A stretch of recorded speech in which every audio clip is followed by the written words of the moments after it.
melihat pemindahan ibu kota Indonesia ke Kalimantan adalah satu cabaran yang besar untuk negara Malaysia.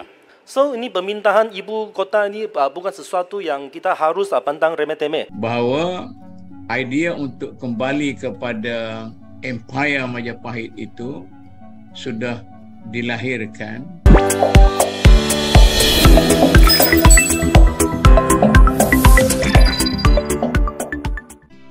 Assalamualaikum warahmatullahi wabarakatuh. Halo teman-teman, jumpa lagi di Aryan M Channel.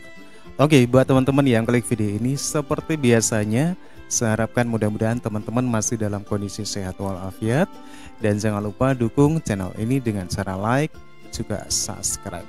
Baik, di kesempatan kali ini saya akan ajak teman-teman untuk melihat sebuah video Malaysia takut sekali ditelan Indonesia Raya, Tor Sejarah dan Bahasa Indonesia. Oke, sebelum kita berkomentar sedikit, kita akan lihat dulu videonya. Presiden Jokowi telah mengumumkan bahwa pemindahan ibu kota di Indonesia ini akan dengan kos 466 triliun rupiah atau bersamaan dengan 137 bilion ringgit Malaysia. So, ini pemindahan ibu kota ini bukan sesuatu yang kita harus pandang remeh-temeh. Ini amat penting dan limbah ekonominya sangat penting lah. Dan berikutan dengan ini, adakah kerajaan atau kementerian untuk bercadang untuk mengadakan lawatan secara rasmi kepada Kalimantan Timur dan Kalimantan Utara untuk membincangkan impact yang akan dikenakan oleh Sabah dan Sarawak, kerana yang amat berhormat Ketua Menteri Sabah pun telah mengadakan lawatan rasmi kepada Kalimantan Utara dan Timur. Dan dengan lanjutan ini, saya juga berharap Malaysia juga boleh menggaji sama ada Malaysia pun harus ada ibu kota kedua yang terletak di Sabah dan Sarawak. Sekian, terima kasih. Saya melihat pemindahan ibu kota Indonesia ke Kalimantan Tengah adalah satu cabaran yang besar untuk negara Malaysia, khususnya daripada sudut ekonomi, keselamatan dan sosial. Jadi dalam keadaan demikian, saya melihat apabila Pen Borneo di jalan Teluk Melano dilaksanakan, nampaknya kerajaan tidak bersedia untuk menjaga keselamatan di Sarawak.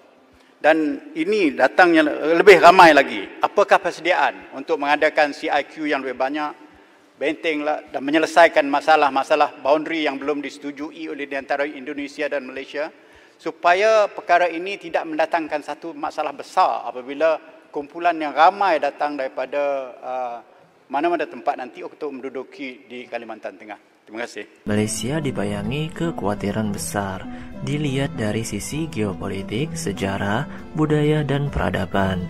Malaysia seringkali dianggap sebagai pinggiran di kawasan Nusantara. Hal ini menyebabkan orang Melayu Malaysia berambisi mengangkat derajatnya, mungkin sebagai bentuk menghadapi ketidakpastian masa depan.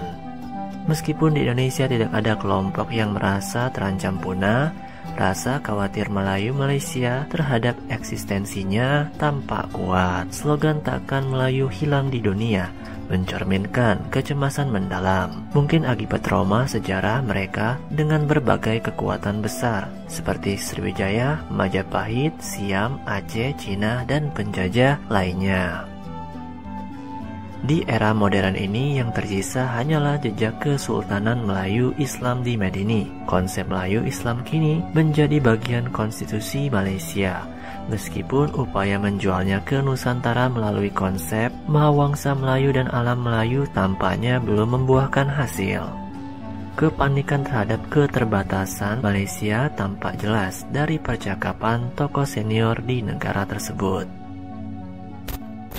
Kalau kita melihat kepada sejarah Majapahit, sejarah Sriwijaya, sejarah ini jadi ya, paling jauh sekali ialah pemerintahan ataupun bangsa kita berasaskan kepada sejarah Majapahit yang meliputi seluruh Nusantara, tapi kerajaan pada waktu itu masih kerajaan Hindu. Dan begitu juga Sriwijaya masih lagi kerajaan Hindu. Itu yang dikatakan, apa yang dikatakan sejarah Hindu dalam negara kita ini mungkin sudah tidak mempunyai apa-apa arti lagi ya, apabila kita menerima Islam. Apabila kita menerima Islam, maka Sriwijaya dan sebelumnya Majapahit itu telah hilang dan lahirlah Kesultanan Melayu Islam dalam negara kita ini. Dan kesultanan itu sebahagiannya masih kekal, tapi banyaknya sudah hilang masamnya. Profesor tersebut dengan tegas menyampaikan pandangannya bahwa klaim sejarah Malaysia tampaknya terbatas dengan posisinya sebagai pusat Melayu Islam. Klaim mereka atas Sriwijaya atau Majapahit yang jelas berakar pada tradisi Buddha dan Hindu dianggap ironis oleh dunia. Klaim atas Borobudur oleh Melayu Malaysia juga dipandang skeptis. Di sisi lain, Indonesia memiliki warisan kultural yang kuat, tidak hanya dari tradisi Islam, tapi juga dari masa animisme. Keberanian sejarah dan kekayaan budaya Indonesia menjadi modal besar, termasuk memori dari zaman Sriwijaya, Majapahit, dan kejayaan Aceh. Tindakan Jokowi tentang ibu kota baru Nusantara semakin meningkatkan kekhawatiran Malaysia terhadap Indonesia. Kemunculan Nusantara sebagai ibu kota baru, ibu kota yang baru kepada Indonesia, yang begitu hampir dengan Kuching, dengan Sarawak dan Brunei, dan tidak begitu jauh juga dengan Sabah dan sebagainya. Okey, Jokowi cuba untuk nak membina satu negara hebat dalam tempoh 20. Mengapa semestinya berpindah ke daerah Borneo? Dari segi faktor geografi, Jakarta itu tidak dapat lagi menampung kepadatan sebagai satu pusat pentadbiran dan juga pusat ekonomi. Dari segi geografi, ya. Dan yang keduanya, Jakarta itu selalu bermasalah dengan banjir, ya, dengan gunung berapi, dengan ketidakstabilan muka bumi misalnya, ya. Dan lagipun dia sudah maksudnya sudah tepuh, sudah sampai kepada kemuncaknya. Dari segi geografinya lah, ya, itu di antara alasan bagaimana dia terpaksa berpindah. Kenapa tidak berpindah ke Sumatera ataupun Sulawesi? Itu dari segi kita boleh melihat dari segi aspek politik karena dan di pas sebagainya. tengah-tengahnya Dalam usaha untuk membina Indonesia, satu negara bangsa Indonesia yang berpengaruh, dia mesti nak melihat satu center, ya, satu center yang seolah dia mengawal kedudukan Nusantara ini, ya.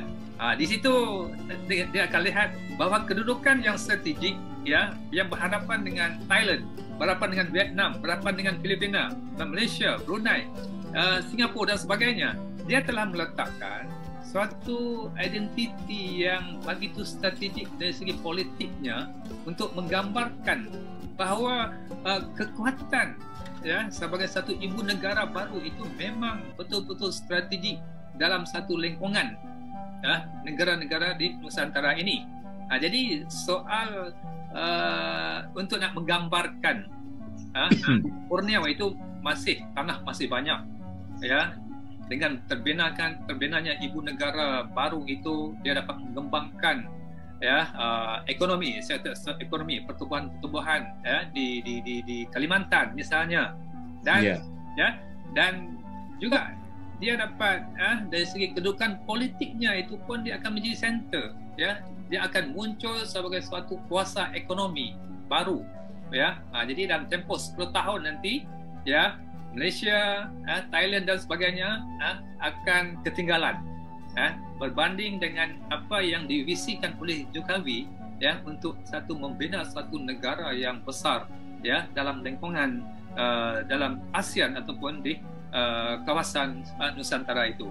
Jadi dari segi pertimbangan politiknya, kita boleh melihat bahawa bagaimana kebijaksanaan Jokowi untuk meneroka satu idea baru, ya, yang tidak selama ini berpusat kepada Jakarta sahaja, ya. Jadi dengan wujudnya satu kota raya yang baru, satu bandar yang baru sebagai satu ibu negara, Jadi kemungkinan jangka masa 10 ataupun 15 tahun lagi itu dia akan menjadi satu pusat tumpuan, pusat rujukan kepada perkembangan dari segi ekonominya, dari segi pendidikan dan sebagainya. Jadi kerana dia merupakan negara ibu kota yang baru, sudah semestinya dia memikirkan kriteria-kriteria sebagai suatu kota yang hebat, yang menjadi rujukan, seperti mana yang kita lihat di London pada suatu masa dulu. Jadi London itu bagaimana orang berkiblat dari segi kekuatan ekonomi, pendidikan. Jadi semua orang tumpu kat sana.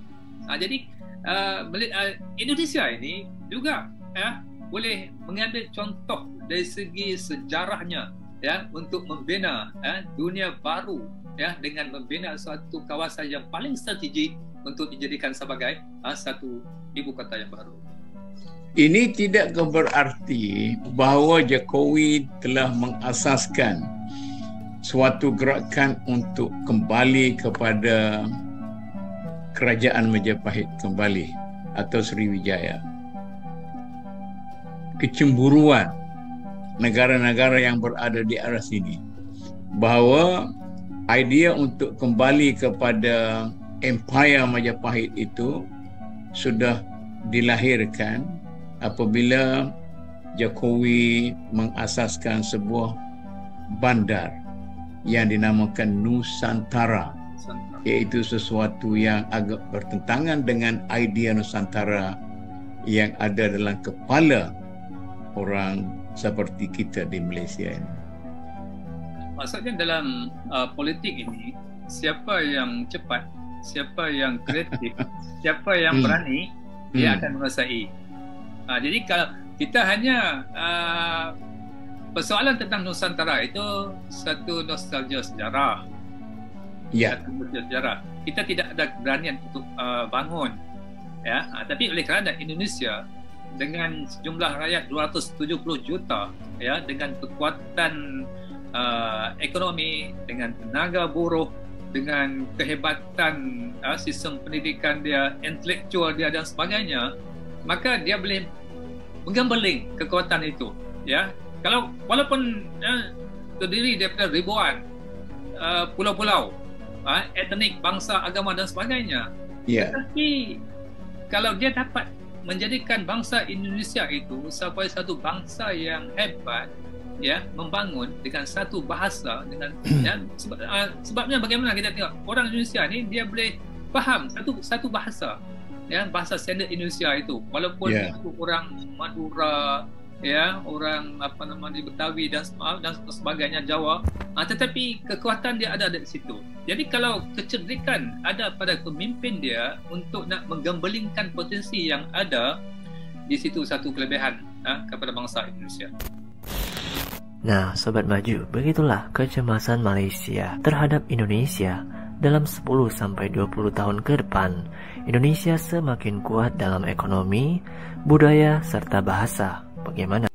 Oke teman-teman ya, demikian ya, terlihat jelas ya seorang pakar politik ataupun tokoh Malaysia tentang kekhawatiran terhadap terwujudnya ibu kota negara Indonesia baru, yaitu IKN di Kalimantan. Dalam sejarah, negara yang sekarang Malaysia juga pernah menjadi satu bagian wilayah dari kekuasaan Empire Majapahit, juga Sriwijaya. Dan apabila IKN bisa benar-benar terwujud, bisa jadi kekhawatiran ini emang benar-benar nanti dirasakan oleh Malaysia, juga negara-negara di kawasan Asia Tenggara. Seperti yang dikatakan oleh orang Malaysia tadi, Indonesia sepertinya ingin mengulangi sejarah tempo dulu, bagaimana Majapahit, Sriwijaya bisa menguasai di kawasan Asia Tenggara. Oke teman-teman ya, demikian satu video yang menarik sekali. Menurut teman-teman gimana? Silakan teman-teman bisa berkomentar, dan jangan lupa dukung channel ini dan The Wanderer